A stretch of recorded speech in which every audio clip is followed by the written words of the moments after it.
I mean, I've been saying for over a year. I want to know your opinion, Larry. My opinion is we're going to have 10-year rates at least at 5% or higher because of this embedded inflation. 월가에서는 블랙핑크보다는 이분 레리 핑크죠. 세계 최대 자산운용사 블랙락의 레리 핑크. 오늘은 이분 인터뷰로 시작을 해봤습니다. 월가에서 산전수전을 겪으면서 건물 중에 거물이 된 투자 구루. 이분의 인터뷰 하나하나 뜯어보면서 인사이트 얻는 시간 가져봤습니다. 먼저 인터뷰를 요약해봤습니다. 방금 인터뷰에서 전해드린 대로 레리 핑크는 신념물 금리가 5% 이상일 것이다. 이것은 내재화된 인플레이션 때문이다. Embedded inflation. 무엇에 착근된, 그러니까 뗄래야 뗄 수 없는 그런 것을 말하죠. 뭘 뗄 수 없을까요? 무엇이 인플레에 붙어 있는 걸까요? 그건 지정학적 전환, 그리고 공급망의 단절이었습니다. 지정학적 변화가 구조적으로 인플레를 촉진하고 있습니다. 우리가 무시하고 있지만 이런 것들이 인플레에 붙어 나가고 있습니다. 핑크 회장은 올해 초 다보스 포럼에 갔을 때 언제 어디서나 국가 안보라는 말을 들었다고 말합니다. 그전에는 그렇게 자주 들을 수 없었는데 말이죠. 반도체, 식품, 에너지 모든 게 국가 안보로 설명이 되더라는 겁니다. 여기서 핑크 회장은 질문합니다. 그렇다면 이 안보 비용은 어디에서 나오나요? 아무도 답하지 않습니다. 정치인은 이 부분에 대해서 말을 해야 한다고 그는 얘기합니다. 공급망 보겠습니다. 중국에서 베트남으로, 필리핀으로, 동유럽으로, 터키, 인도, 멕시코로 공급망이 이동하고 있습니다. 글로벌화는 결코 끝나지 않았다고 그런 얘기합니다. 다만 이것은 또 다른 글로벌화일 뿐이다. 하지만 지금의 글로벌화는 과거의 글로벌화와는 다른데요. 때로는 고비용 국가로 공급망을 이동해야 할 일이 생길 수 있으며 미국이나 유럽으로 공급망을 이동시킬 경우 노동에 대한 이슈가 생길 거라고 그는 얘기합니다. 그럼 무슨 얘기겠습니까? 지금 미국에서는 자동차 노동자와 회사 간의 장기간 파업이 진행 중인데 핑크 회장에 따르면 조합이 40%의 임금 상승을 요구하고 있는 경우도 있다고 합니다. 그렇다면 이 비용이 무엇을 의미하느냐? 장기적으로 일자리에 어떤 영향을 미치느냐? 우리가 고민해야 한다고 핑크 회장은 얘기합니다. 따라서 핑크 회장은 로봇공학 AI를 더 많이 활용하기 위해 기업들은 생산성 높이기에 들어갈 것이고 이게 장래 미래 일자리를 바꿔놓을 것이라 전망합니다. 핑크 회장이 불황에 대해 얘기하는 것을 들어보겠습니다. 이 부분 좀 중요할 것 같은데요. 핑크 회장은 높아진 이자율로 인해 일부 나라에서 조만간 불황에 들어갈 것으로 예측을 합니다.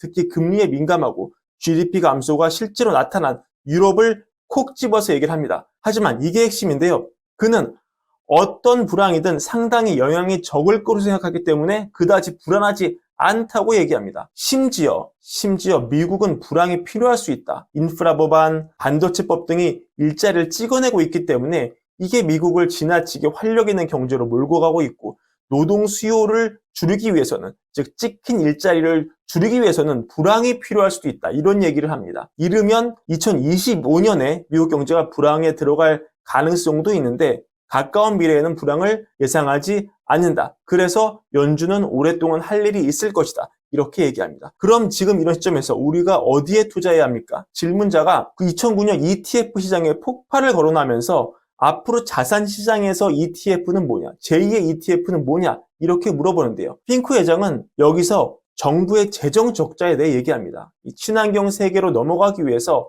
정부가 막대한 빚을 지고 재정 적자 상황에 빠지고 있다. 하지만 핑크 회장이 봤을 때 이건 좋은 방법이 아니다. 지속 가능성이 없다. 미래 경제를 위험에 빠뜨릴 수 있다. 그래서 공공과 민간이 협력해서 저탄소 관련 시장에 엄청난 기회가 생길 거라 얘기를 합니다.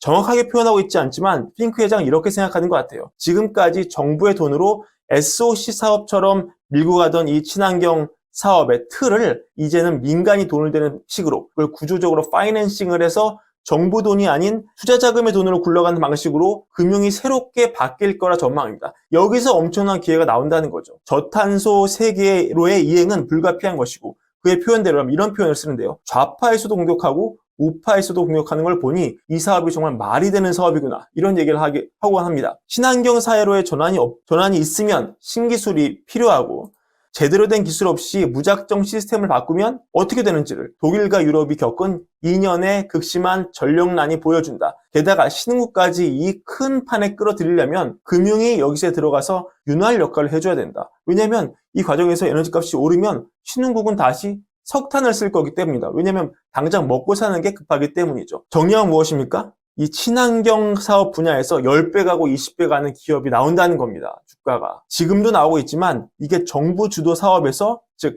정부가 예산으로 빚내서 끌고 가는 사업에서 주도권이 금융으로 넘어가는 순간부터 블랙락은 이 거대한 기회를 놓치지 않겠다는 생각을 하는 것으로 핑크 회장은 보고 있다고 보시면 되겠습니다. 자, 그리고 하나 더 인상 깊은 장면인데요. 이 핑크 회장이 엄청난 거물이지만 예전에 대차게 한번 사업을 말아먹은 적이 있습니다. 그는 채권 매니저였는데요. 굉장히 잘 나가는 채권 매니저였습니다. 20대에 엄청난 성공하고 30대에 임원을 달죠. 블랙스톤 그룹에 있던 그의 전신이죠. 블랙락이라는 이름도 블랙스톤에서 딴 것입니다. 사실은. 이 블랙스톤 그룹에 있던 1986년에 이자율 수합 거래를 하다가 무려 1억 달러 날립니다. 금리 상승을 예측하고 베팅을 했다가 금리가 떨어져서 천문학적인 손실을 입은 건데요. 거의 뭐 재기 불가능한 상황까지 갔었습니다. 보시면은 1986년 쭉 떨어져서 8% 초에 달했던 미국 단기금리.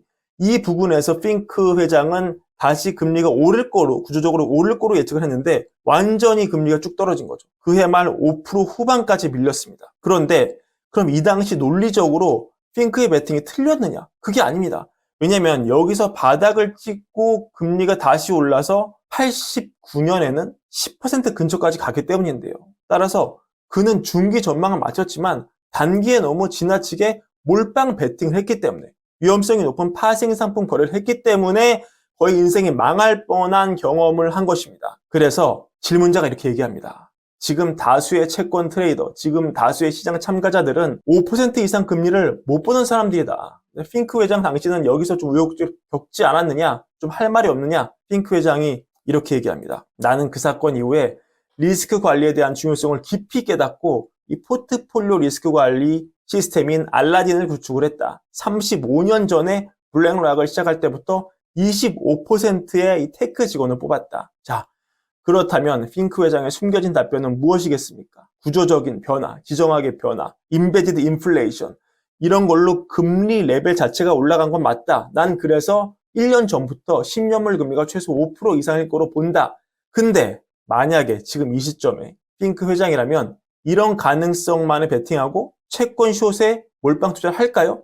만약 그가 보는 뷰가 맞더라도 단기에는 언제나 출렁거림이 있을 거기 때문에 실제 핑크는 86년 중기 전망은 정확하게 맞췄음에도 단기 변동을 예측 못했기 때문에 거의 재기 불가능 시점까지 갔었습니다. 그의 이날 인터뷰는 우리가 투자를 어떻게 해야 하는가, 우리가 믿고 있는 것을 투자라는 수단으로 치환할 때 리스크 관리를 어떻게 해야 하는가, 그리고 앞으로 기회는 어디에 있는가를 보여주는 좋은 인터뷰였습니다. 오늘의 브랜베어 시간은 이것으로 마치고요. 구독과 좋아요, 월급 사랑도 함께 부탁드립니다. 감사합니다.